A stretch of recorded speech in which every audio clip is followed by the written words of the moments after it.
மல்லி இலை தொக்கு செஞ்சலாம். 3 கட்டு மல்லி இலை எடுத்துருக்கேன். கடாயில் நல்லெண்ணெய் விட்டு கட் பண்ண மல்லி இலை, ஒரு கைப்பிடி புதினா இலை, 3 இனுக்கு கருவேப்பிலையை போட்டு அதை திரும்ப நல்லெண்ணெய் விட்டு நல்லா சுருளை வதக்கி எடுத்துக்கோங்க. இப்போ வதக்கியாச்சு. இதை தட்டில் மாற்றி ஆற விட்டுறலாம்.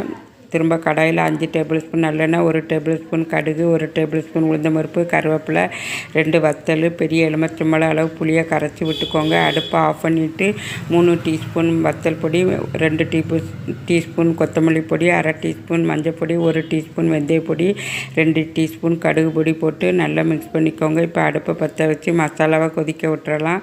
1/2 டீஸ்பூன் காயப்பொடி போட்டுக்கோங்க. இப்போ வதக்கின மல்லி கூட தேவையான உப்பு போட்டு கொரன்னு அரைச்சிக்கோங்க. இப்போ அரைச்ச விழுதை இந்த மசாலா கூட போட்டு நல்லா மிக்ஸ் பண்ணிக்கோங்க. இப்போ 1/2 டீஸ்பூன் நாட்டு சர்க்கரை போட்டுடலாம். இந்த மல்லி தொக்கு இதை நான் வீடியோவும் போட்டிருக்கேன், பார்த்துக்கோங்க.